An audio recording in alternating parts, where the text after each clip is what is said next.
Now we are going to rehearsal the PPH drill.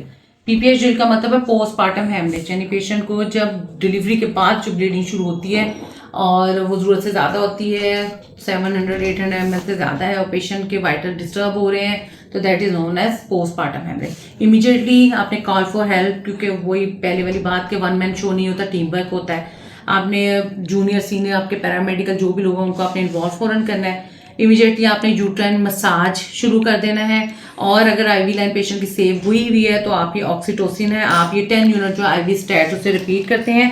अगर infusion already चल रही है तो उसमें इन्फ्यूजन में हम ऑक्सीटोसिन और ऐड कर देते हैं। मेक श्योर कि आप जो कैनुले हैं वो वाइट वो कैनुले होने चाहिए 16 से 18 का, ताकि वो उनसे आप क्रॉस मैच के लिए सैंपल सेंड करें। अगर ब्लड आने में वेट है, लेट है, टाइम लगना है, तो आप ये हिमैक्सल हाई क्रिस्टलाइड फ्लूइड जो है ये आप in the mean time patient को दे सकते हैं, ताकि वो चीज़ें वो वाइटली स्टेबल रहे। अब अगर इससे भी इन द मीन टाइम आपने क्या कंटिन्यू रखा है, यूट्राइन मसाज आपने कंटिन्यू रखा है, आपने ऑक्सीटोसिन रिपीट कर लिया, स्टिल अगर यूट्रस आपका कॉन्ट्रैक्टेड नहीं है तो फिर हमने क्या करना है, फिर हमने उसे एक्सप्लोर करना है। किसके लिए कि कहीं कोई ट्रॉमा, आप पहले ये कंफर्म करें कि जो प्लेसेंटा था वो कम्प्लीटली रिमूव हुआ था कि नहीं, उसके आरपीओसी की सस्पिशन तो नहीं है आपको।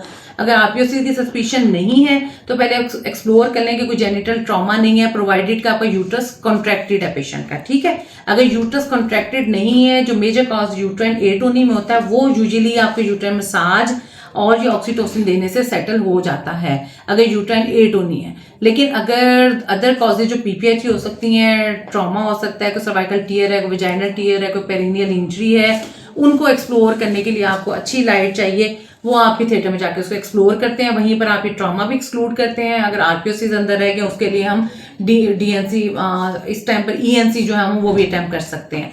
लेकिन फिलहाल हम पीपीएच ड्रिल का मतलब ये कि पेशेंट आपका वाइटली आप उसे सपोर्ट कर रहे हैं, पेशेंट आपका ये पोस्टमार्टम हेमरेज की वजह से डिटीरियोरेट ना हो, that is this drill means.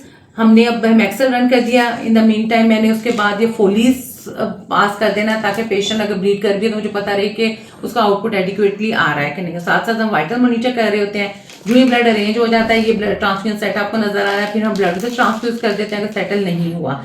और ऑक्सीटोसिन की वो भी रिपीट कर सकते हैं। इसके अलावा यहाँ पर ब्रीकी नहीं है, साइटोटैक के नाम से, मीजोप्रोस्टाइल के नाम से जो है ड्रग्स आती हैं, वो भी हम पर रेक्टल साथ ही रिपीट कर देते हैं, ताकि यूट्रस अच्छा कॉन्ट्रैक्ट हो। और यूजुअली किन में होता है, जो मल्टी ग्रेविड होता है, यूट्रस की टोन इतनी अच्छी नहीं रहती, उनमें ज्यादा होता है। या प्रोलॉन्ग लेबर है, डिफिकल्ट डिलीवरी हुई, आपने बहुत पेशेंट की लंबी लेबर गई है, उसमें यूट्रस जो इतना अच्छा कॉन्ट्रैक्ट नहीं होता। तो ये सारी सपोर्ट आपने उसमें रखनी है। Thank you.